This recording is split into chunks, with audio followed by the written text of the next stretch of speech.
बिस्मिल्लाहिर्रहमानिर्रहीम। अस्सलाम वालेकुम नाज़रीन, मैं आसमा शराजी। प्रोग्राम है फैसला आपका। कोविड की सिचुएशन से आज प्रोग्राम का आगाज़ करते हैं। इस वक्त 2,23,000 के करीब कोविड मुतासरीन कोरोना के पाकिस्तान में पहुंच चुके हैं। 4,700 कुछ अमवात अब तक हो चुकी हैं और जाहिर है कि ये एक बड़ा नंबर है। बहरहाल अल्लाह करे कि जल्द अज जल्द इस वबा से हमारी निजात हो। इसके साथ साथ भी बहुत सारी वबाएँ पाकिस्तान को उसने लपेटा, मसलन दहशत गर्दी, इंतहा पसंदी, जो नाअहलियत है, जो अपना करप्शन है, बहुत सारी जो वबाएँ हैं वो पाकिस्तान में हमेशा से रही।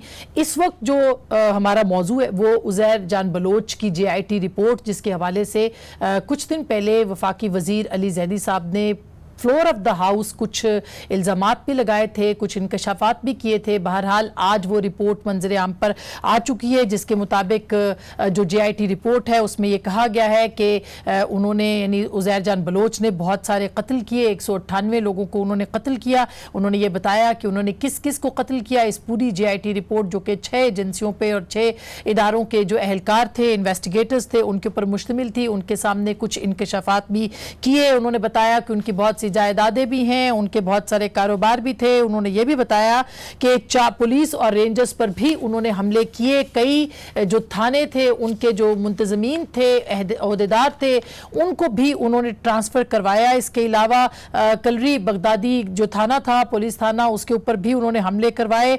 और ये भी और साथ साथ एक गैर मुल्की यानी ईरान की शहरियत के हवाले से भी उन्होंने बताया कि किस तरह से उनके पास वो शहरियत आई। इसी के तहत उनके ऊपर बहुत सारे मुकदमात का इंदराज भी हुआ और उनको 12 साल की सजा जो है वो आर्मी एक्ट के अंडर जो है वो भी दी गई है। इन सारे इल्जामात के हवाले से इसमें जो रिपोर्ट आई है, इसमें पाकिस्तान पीपल्स पार्टी की आला क़यादत के हवाले से जो इल्जामात अली ज़ैदी साहब ने लगाए थे, उनका कोई जिक्र तो इसमें मौजूद नहीं है इस पूरी रिपोर्ट के अंदर। और कहीं भी जनाब आसिफ ज़रदारी साहब का या उस वक्त के वज़ीर आला का या इवन वज़ीर दाखिला जुल्फ़िकार मिर्ज़ा साहब का भी जिक्र इस रिपोर्ट के अंदर मौजूद नहीं है। क्या अगर ये सब कुछ हो रहा था तो इसके पीछे कौन था? क्या इसके पीछे वाकई पीपल्स पार्टी के वहां के लोग कुछ मौजूद थे? अगर थे तो किसका हाथ था?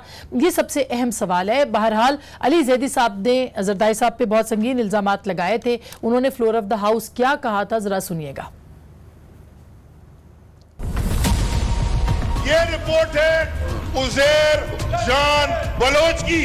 JIT रिपोर्ट कह रही है, मैं उससे पढ़ रहा हूँ। Family of accused has been affiliated with Pakistan People's Party and remained part of PP Party since childhood। मान डकैत के मर्डर के बाद गैंग वॉर का लीडर बन गया। 2013 के इलेक्शन के टिकट जब दिए वो हल्फ ले रहे हैं वो सारे उज़ैर बलोच के क्या हमारा लीडर है। 158 लोगों को उज़ैर बलोच एक्सेप्ट कर रहा है मैंने कत्ल किया।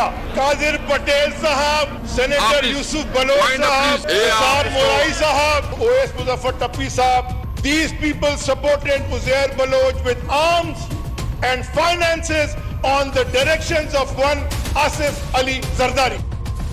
तो ये उन्होंने जो इल्ज़ामात साबिक सदर के ऊपर लगाए और बहुत सारे और रहनुमाओं के भी उन्होंने तस्करा इसमें किया अपने बयान के अंदर, जो कि फ्लोर ऑफ द हाउस ज़ाहिर है कि बहुत इंपॉर्टेंस होती है जब आप ऐवान के अंदर खड़े होकर कोई इल्ज़ाम लगाते हैं। उनके तो नाम नहीं आए इस पूरी रिपोर्ट के अंदर। क्या ये रिपोर्ट दुरुस्त है, नहीं है? और अगर ये दुरुस्त नहीं है तो अली ज़ैदी साहब जो हैं वो उनके इल्ज़ामात उन्होंने वो कहाँ से लिए और क्या वो अपने इल्ज़ामात पे अब भी कायम हैं या नहीं? इसी के ऊपर हम बात करेंगे। और इसके साथ साथ आज का टॉपिक ये भी रहेगा कि जो इस्लामाबाद है इसमें -1 की सदाएं अभी तक गूंज रही हैं, बल्कि आज तो शायद खाकान अब्बासी साहब ने -160 तक की भी बात कर दी है। शेख रशीद साहब ने भी कुछ मशवरे दिए हैं। जरा सुनिएगा कि -1 की सदाएं अभी तक क्यों आ रही है, सुनिएगा। ना हम आखिरी चॉइस हैं, ना हम -1 हैं, लेकिन अगर माइनस की बात आई तो फिर -3 होगा। -1 तो हम हमेशा सुनते आए हैं, -1 जमात के अंदर होता है और इमरान खान साहब ने कह दिया कि ना कोई चॉइस है और ना कोई -1 होगा। अगर होगा तो माइनस फिर 160 ही होगा। -160 तक ये मामला पहुंच गया है। इस्लामाबाद में हो क्या रहा है इसके ऊपर भी बात करेंगे, और अरशद मलिक की बरतरफी का, जो जज साहब थे, उनकी बरतरफी के मामले से एक और पॉलिटिकल एंगलिंग भी हो गई है, उस पर भी बात करेंगे। हमारे साथ मौजूद होंगे आज के इस प्रोग्राम में जनाब हलीम आदिल शेख साहब, जो कि पाकिस्तान तहरीक इंसाफ के सिंध असेंबली के पार्लिमानी रहनुमा हैं और सीनियर रहनुमा है। बहुत बहुत शुक्रिया शेख साहब। जनाब अता तारड़ साहब, जो कि डिप्टी सेक्रेटरी जनरल हैं अपनी जमात के, पाकिस्तान मुस्लिम लीग नवाज के। जनाब निसार खोड़ो साहब, जो कि पाकिस्तान पीपल्स पार्टी के सीनियर तरीन रहनुमाओं में से हैं और उस वक्त पीपल्स पार्टी की कैबिनेट का भी हिस्सा थे जब ये सब कुछ उज़ैर बलोच के मामला चल रहे थे। आपका सबका बहुत बहुत शुक्रिया। सबसे पहले तो मैं हलीम आदिल शेख साहब आपके पास आना चाहती हूँ। आप इस GIT रिपोर्ट के बारे में क्या कहेंगे, जो आज बहरहाल पाकिस्तान पीपल्स पार्टी मंजरे आम पर ले आई है? आप मुतमईन है इस रिपोर्ट से? देखिए, मैं समझता हूं कि अगर आप मुतमईन हैं, अगर पाकिस्तान के अवाम मुतमईन है, अगर पूरा मीडिया मुतमईन है, चूंकि ये 2016 से ये रिपोर्ट्स आई थी और वो मीडिया पे चलनी शुरू हो गई थी। हम तो उस वक्त नहीं थे कहीं और सबने देखा। उसके बाद वो 164 का बयान भी आया जो सब जगह चला, उज़ैर बलोच का 164 का एक बयान जो कि जज के सामने दिया गया। आप सिचुएशन ये है कि यहाँ तो आप देखिए कि जब वो सुप्रीम कोर्ट के चीफ जस्टिस जाते हैं, सिंध में तो आपको पता है बहुत कुछ हो जाता है कि वो जैतून और शहद में तब्दील हो जाती है क्या चीज। सुप्रीम कोर्ट का जज तो ये इसी किस्म की GIT है कि मैं समझता हूँ ये एक फिक्टिशियस GIT है, ये मैनिपुलेटेड GIT है। चूंकि ये कैसे मुमकिन है कि उज़ैर बलोच जब हलफ ले रहा हो, इनके 10-10 मेंबरान से उनकी सारी वीडियोज आ रही हो, सारे लोग वहां जा रहे हों, सारे बयानात मौजूद हों, एक वो GIT भी मौजूद हो, मेरे पास भी है वो। लेकिन बात यह कि अब एक नई GIT आ गई। सिंध गवर्नमेंट है ना, सिंध गवर्नमेंट सब कुछ मैनेज कर सकते। जहां जाली अकाउंट जिस सूबे में होते हो तो जाली GIT बनना कोई इशू नहीं है।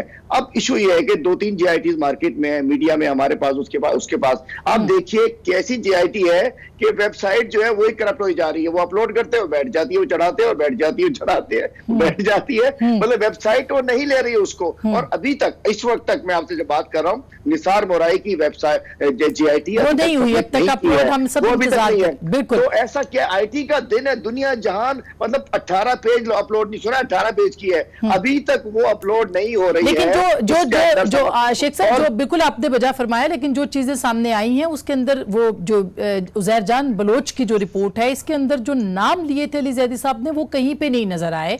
उन्होंने डायरेक्ट जो इल्जाम था वो आसिफ अली जरदारी साहब के ऊपर लगाया था कि उनकी डायरेक्शंस के ऊपर ये सब कुछ होता रहा, और अभी भी उज़ैर जान बलोच सिक्योरिटी एजेंसीज की उनकी तहवील में है। तो ऐसा कोई इल्जाम हमें इस रिपोर्ट के अंदर नजर नहीं आता उनके ऊपर।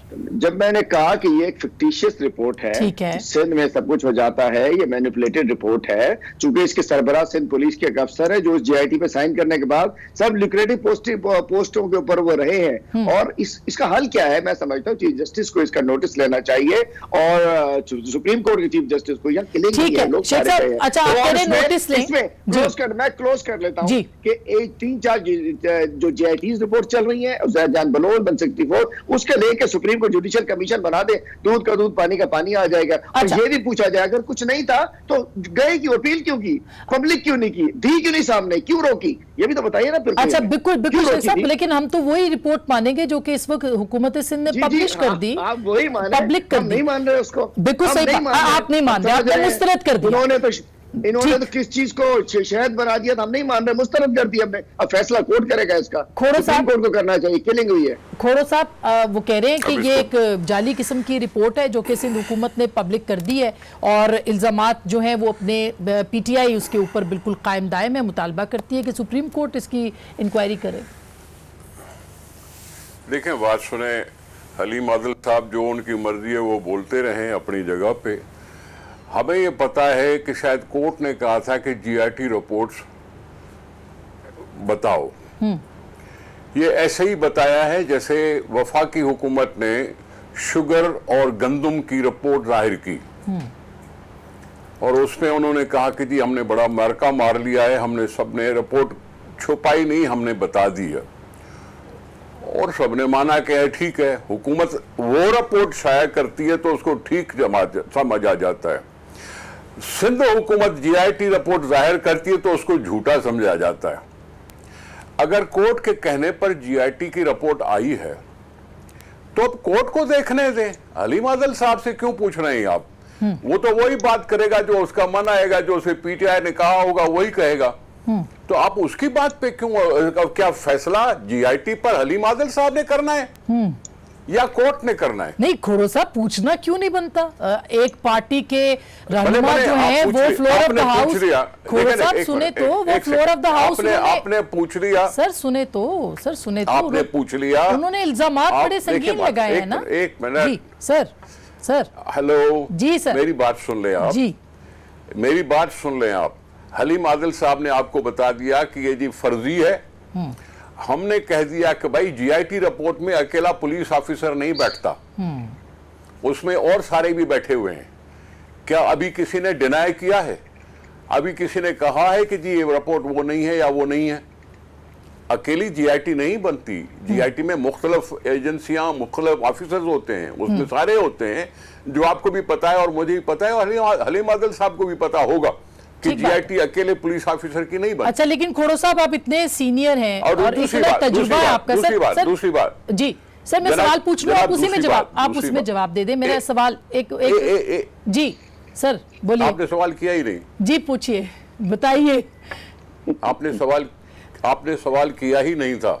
ठीक, अच्छा खोड़ो साहब, मैं ये कह रही हूं, गुजारिश करूं, सवाल ये है, चले अब मेरा सवाल सुन लेना। अब सवाल ये है कि जब आप ये कहते हैं कि उज़ैर बलोच ने ये सारा कुछ कर दिया, थानेदार तब्दील कर दिए, सब कुछ तब्दील कर दिया, लेकिन उसके पीछे कोई नहीं था, तो फिर कैसे यकीन करेगा कोई तो था।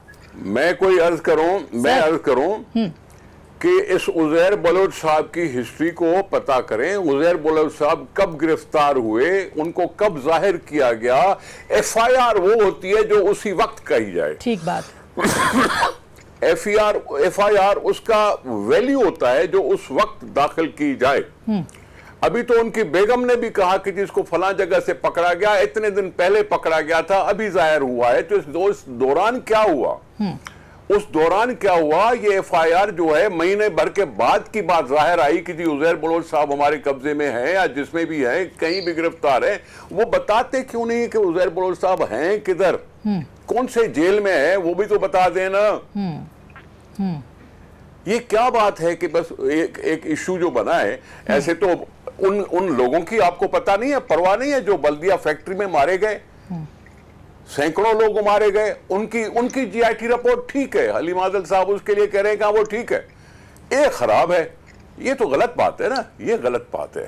अच्छा, इसमें जुल्फिकार मिर्जा साहब बहुत ऑन द रिकॉर्ड कहते रहे हैं कि उज़ैर बलोच जो हैं वो उनके साथ हैं, और वो लियारी के अंदर जो भी सिलसिला था, इस रिपोर्ट में तो उनका जिक्र भी नहीं है। खोड़ो साहब, जनाब आली, मजाल है कि हलीम आदिल साहब जुल्फिकार मिर्जा साहब का नाम ले। जुल्फिकार मिर्जा साहब तो जलसों में भी कहता था कि मैं उज़ैर बलोच के साथियों का मैं लीडर हूं। उसके लिए कोई नहीं बोल रहा। हेयर से पे आप बना रहे हैं, इल्जाम लगा रहे हैं आसिफ अली जरदारी साहब पर, और आप उसको कहे जा रहे हैं जरदारी साहब इसके पीछे थे। जुल्फिकार मिर्जा जो सामने था उसका कोई किसी ने जिक्र किया नहीं। अच्छा, किया। शेख साहब, इससे पहले कि मैं अता साहब के पास आऊं, शेख साहब क्यों आप जेआईटी जो थी उस दूसरी जो बल्दिया वाली, उसको आप दुरुस्त मानते हैं, इसको गलत मानते हैं, और फिर मिर्जा साहब का नाम भी नहीं लेते? देखिए, बल्दिया फैक्ट्री में जो नाम शुरू से जब तक आए गए थे, आज भी वही नाम पब्लिक हो गए हैं। और हम कहते हैं पहले बल्दिया फैक्ट्री वालों को फौरी तौर पे उनके साथ पकड़ा जाए, उनके साथ, मैं कह रहा हूँ बल्दिया फैक्ट्री में ले जाकर जला दिया जाए उनको जाकर। इन साथ 269 लोगों को जलाया गया, मतलब फौरी इंसाफ होना चाहिए। और मैंने नहीं कहा, चूंकि इसमें तो नाम गायब हो गए ना, इसके अंदर ना, ये आप दे रही है पेपर है कि आपको दिखा रहा हूं मैं, इसके अंदर वो मैं किसी का नाम नहीं लिया, मैंने तो जरदारी साहब नहीं कहा। मैं कह रहा हूं जो पहले 6 साल ये नाम 2016 से अब तक जो नाम मीडिया पे चलते रहे, जो इस पेपर के अंदर मौजूद है, वो गायब हो गए। बल्दिया फैक्ट्री में सारे नाम मौजूद है। मैं कहता हूं, मैं तो अपने कप्तान से कहता हूं कि बल्दिया फैक्ट्री के, उज़ैर बलोच के, निसार मुराई के, तीनों जीआईटी के जो नाम है, फौरी तौर पे इनको पकड़े, इनको केस चलाएं, इनके खिलाफ सख्त सजाएं देनी चाहिए। और ये सारे नाम, मैं किसी का नाम नहीं लिया, मैंने तो कोई, मैं कहता हूं जो नाम थे, जो मीडिया पे चले, जो 164 के बयान में है, वो तमाम लोगों के नाम इसमें से निकाले गए हैं। 164 का बयान जज के सामने बयान है। दूसरा एक अर्ज करूं, निसार खोड़ो साहब मोहतरम ने कहा कि शुगर की जीआईटी फौरन आती है, हम खुद शाया करते हैं। आप तो 4 साल रोक के रखते हैं, हाई कोर्ट कहता है अब शाया नहीं करते, अब सुप्रीम कोर्ट में जाके अपील कर देते हैं। शुगर जीआईटी आई, ठक सामने आई, खुद हमने सामने लेकर आए। जहाज का हादसा आया, हमने खुद शामिल कहा। शुगर जीआईटी, ये गधे घोड़े जितना फर्क है दोनों जीआईटी। अच्छा, अब अता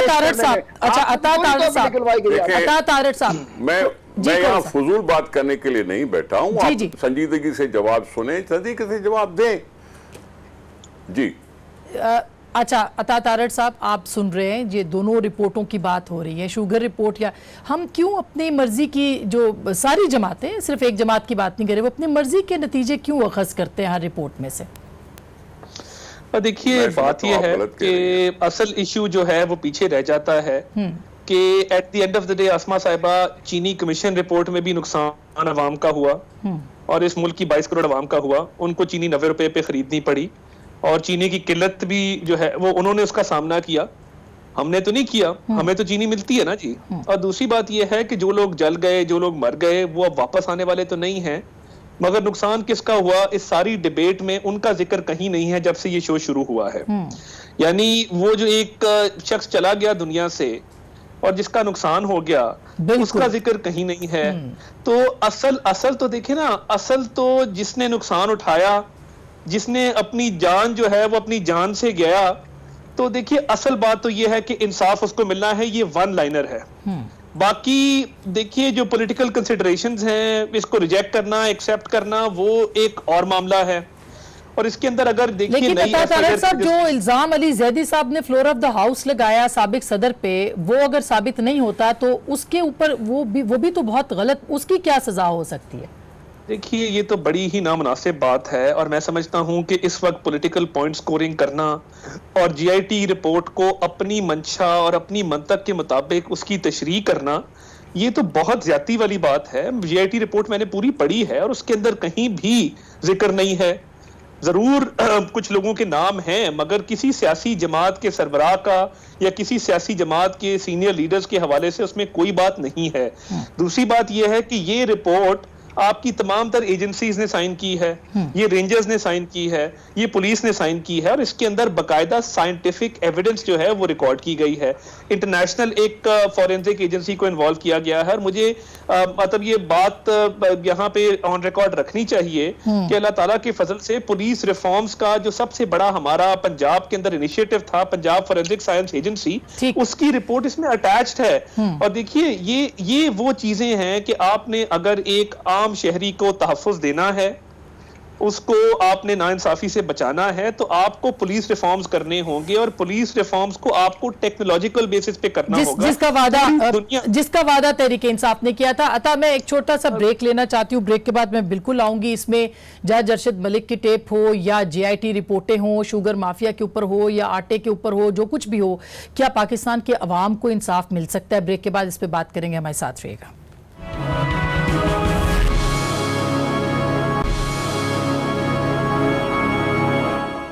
वेलकम बैक, आपको खुश आमदीद कहते हैं। अभी जब ब्रेक थी तो मुख्तलिफ चैनल्स के ऊपर जो रिपोर्ट हुए, निसार मुराई की रिपोर्ट भी जो पब्लिक हुई है, उसमें भी उन्होंने लिखा है कि 17 से 18 की पोस्ट पर भर्तियां उन्होंने की और $55,000 लेकर अमेरिका गए।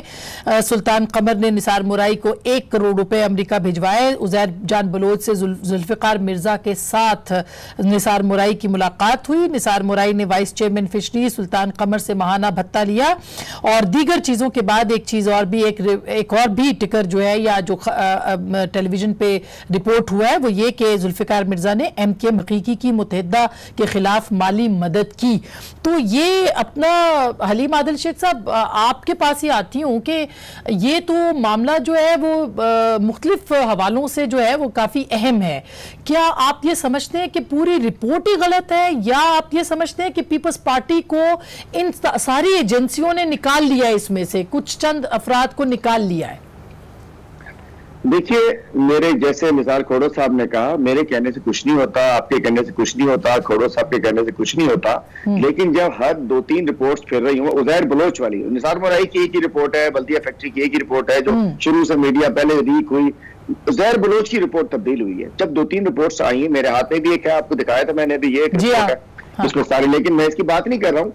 इसके लिए कोई फोरम होगा जो डिसाइड करेगा। लेकिन अलमिया ही है, देखिए आसमा, मैं आपसे अर्ज करूं कि आज क्या सारा दिन लोग क्या देखते रहे हैं कि शहर में वो लोग हुकूमत करते रहे जिनके साथ किलर्स का ताल्लुक थे, जिन्होंने फैक्ट्रियों में लोगों को जलवाया, जिन्होंने भत्ते दिए, जिन्होंने कत्ल करवाए, और सरकारी सतह पर कोई चेयरमैन लग गया कहीं का, किसी ने MNA बनवा दिए, कोई हलफ ले रहा है, कोई किसी से मिल रहा है। बड़े बड़े लोग जो हुकूमतें करते थे, आज मुल्क हमारा पीछे क्यों गया? इसलिए गया कि कराची को कहर लगा रहा, कराची को करप्शन लगी रही, कराची को किलिंग लगी रही, कराची में वो लोग रहे जिनके पीछे ये दहशतगर्द थे। मतलब ये क्या पूरी दुनिया अगर देख रही होगी, रिपोर्ट आ रही है, एक पार्टी ने 259 लोगों को जला दिया, दूसरी पार्टी ने 200 लोगों को मरवा दिया, तीसरी पार्टी ने एक बंदे को उसमें फिशरीज में लगवा दिया। मैं कहता हूँ आज पाकिस्तान जो पीछे गया, इसके और मैं कहता हूँ इन एक कत्ल का हिसाब होना चाहिए, और वो लोग मुजरिम है जिन्होंने इसको 6-7 चाहता हूँ, भले वो आपकी इत्तेहादी जमात, मैं अपील कर रहा हूँ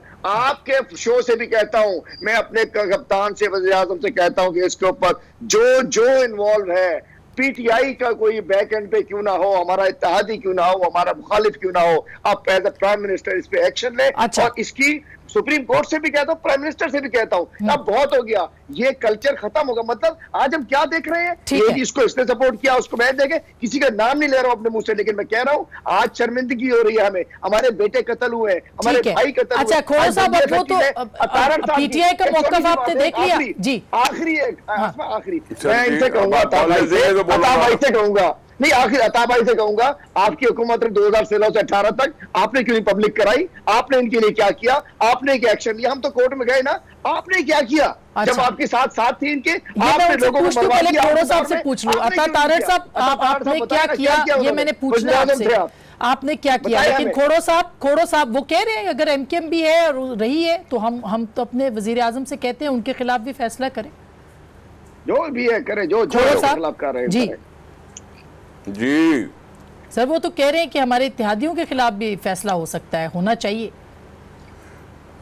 हेलो जी खोड़ो साहब, आप मुझसे बात कर रही हैं? जी आपसे बात कर रही हूँ जी। आप मुझसे बात कर रही हैं? जी खोड़ो साहब, आपने मेरे से सवाल कोई नहीं किया। मैं आपसे ये सवाल कर रही हूँ कि वो ये कह रहे हैं कि वो अपनी जमात के कप्तान को कह रहे हैं कि अगर MKM भी इन्वॉल्व है तो आप उनके खिलाफ कार्रवाई करें। क्या आप भी कार्रवाई करेंगे? तो आप भी कार्रवाई करेंगे? हाँ, अच्छा, गुजारिश है कि हलीम आदिल साहब कह रहे हैं अपने प्राइम मिनिस्टर को कि अपने इत्तेहादियों के खिलाफ भी एक्शन लो, सबके खिलाफ। जो प्रॉब्लम यह है कि उस वक्त देखें, प्रॉब्लम यह है कि उस वक्त हलीम आदिल शेख साहब भी हुकूमत सिंध के एडवाइजर थे और उस वक्त उनके सर पे साथ बैठे हुए थे तो सही ना, फिर आगे पीछे हुए होंगे, आगे पीछे हुए होंगे, बहुत पहले था, बहुत पहले आगे पीछे, आगे पीछे ठीक है, नहीं थे, चलो छोड़ दिया, नहीं थे, चले छोड़ दे। Thank you. रही बात, हाँ अब GIT रिपोर्ट खुल गई है, अब जिसने भी एक्शन लेना है उसको एक्शन लेना चाहिए। GIT वन मैन शो नहीं है, मुख्तलिफ लोगों के सिग्नेचर्स होते हैं उस पर, उसको हतमी समझा जाता है और अगर कहीं कोई केस चल रहा है तो अपना वो प्रोसेस कर ले, अपने उस रास्ते पे चल पड़े। ठीक। अब अगर कोर्ट ने कहा है तो प्राइम मिनिस्टर साहब भी क्या कहेंगे कोर्ट को? कोर्ट ने कुछ नहीं कहा। अगर प्राइम मिनिस्टर साहब भी उसमें बीच में पढ़ते हैं तो क्या कोर्ट को जबरदस्ती कहेंगे कि ये करो या वो करो? ठीक है, कोर्ट ने अपना कोर्ट लेना पड़ेगा। अता आप JIT के बारे में और फिर आपसे सवाल भी पूछा है शेख साहब ने कि आपने 2018 में क्या किया? 2016 से 18 तक। 2013 तक जाऊंगा। 2013 से 18 हमारी हुकूमत थी। आप सिर्फ मियां नवाज शरीफ साहब के कराची के विजिट का रिकॉर्ड निकलवा लें और आप देख लें कि कराची की रोशनी और रौनकें किसने बहाल की। वो आर्म्ड फोर्सेस के साथ मिलके, वो रेंजर्स के साथ मिलके, वो सिंध गवर्नमेंट के साथ मिलके मियां नवाज शरीफ कराची आते थे तमाम स्टेक होल्डर्स को साथ बिठाते थे। वो पाकिस्तान के वजीर आजम थे, वो इनकी तरह तहरीक इंसाफ के चेयरमैन नहीं थे कि मैं बाकी पार्टियों के साथ नहीं बैठूंगा। और मैं समझता हूं कि इसमें बड़ी लोगों की कुर्बानियां हैं। आसमा साहिबा, सिर्फ 2013 से पहले का आप टारगेट किलिंग्स का डेटा निकलवा लें, किडनैपिंग फॉर रैंसम का डेटा निकलवा लें, आप डकैतियों का डेटा निकलवा लें। मैं समझता हूं कि 2018 में कराची बहुत बेहतर था क्राइम रेट के हवाले से, जितना वो 2013 में नहीं था। तो ये तो हम इसका हमेशा क्रेडिट लेते हैं अल्लाह ताला के फजल से कि हमने तमाम स्टेक होल्डर्स को इकट्ठा बिठाया और नेशनल एक्शन प्लान की जो इम्प्लीमेंटेशन थी। अब मुझे बताइए कितनी मीटिंग्स लेते हैं कराची जाके वजीर आजम पाकिस्तान, कितने लोगों को साथ बिठाते हैं? हमने तो नेशनल एक्शन प्लान की इम्प्लीमेंटेशन वजीर आजम ने खुद इंश्योर की, और इसके अंदर आपकी पुलिस का, आपकी आर्म फोर्सेस का, आपके रेंजर्स का बड़ी कुर्बानियां शामिल हैं। तो इस तरह बात ना करें, वो फैक्ट्स एंड फिगर्स सबके सामने हैं। और मैं समझता हूं कि जिस तरीके से कराची के अंदर रोज इंसिडेंट्स होते थे, आपके टीवी चैनल के टिकर थकते नहीं थे वो खबरें चला चला, रोज एक मर्डर, रोज डकैती, रोज किडनैपिंग फॉर रैंसम। तो अल्लाह ताला का शुक्र है इन 5 सालों में जमीन आसमान का फर्क पड़ा है, और ये स्टैटिस्टिकल डेटा से प्रूव हो सकता है, इसमें कोई किसी किस्म का अभाव नहीं है। अच्छा, एक छोटी सी बात करूंगा शेख साहब, ब्रेक के बाद मैं आपके पास आती हूँ। एक ब्रेक लेते हैं, ब्रेक के बाद वापस आएंगे कि इसका नतीजा क्या निकलेगा, और फिर जाहिर है कि -1 की सदा पे भी थोड़ी सी बात होगी। ब्रेक के बाद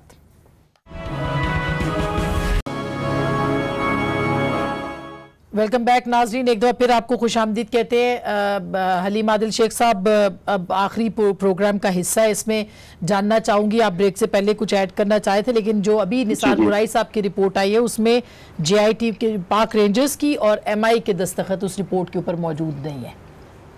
देखिए मैं उस पर ऐड कर दूं, चलिए पहले इसको कह देता हूँ। मैं वही कह रहा हूँ, ये JITs बस बड़ा इसमें गड़संबा है, इसके ऊपर अलग एक JIT बननी चाहिए कि JITs के साथ क्या हुआ है। मतलब वही बता रहा हूँ ना, कहीं किसी के दस्तखत नहीं है, कहीं किसी के दस्तखत नहीं है, कहीं किसी के झूठे दस्तखत है, कहीं किसी के बाद में कराए गए, कहीं अफसर रिटायर हो गया। ये बड़े मामलात है। देखिए आसमा, अगर ये चीजें कुछ इशू ना होते तो ये क्यों ना पब्लिक कर दी जाती, कर देते हैं। 2016 से 2020 आ गया, फिर कोर्ट में जाना पड़ा हमें, फिर सुप्रीम कोर्ट में उन्होंने अपील कर दी। अगर मैं दाल काली नहीं थी या पूरी दाल ही काली नहीं तो क्यों नहीं किया गया? इसमें बहुत कुछ निकलेगा, ये भी ठीक नहीं, इसमें कुछ निकला। दूसरी बात, मैं मोहतरम हमारे अता तारण साहब से अर्ज करूं, आपने जो बता दिया, मियां साहब यहाँ आते थे, वो नेशनल एक्शन प्लान था, आर्मी ने किया था। आपने तो जो किया था उस नेशनल एक्शन प्लान के साथ भी आपने डॉन लीड्स में आपने तो इदारों को खराब करना चाहा था।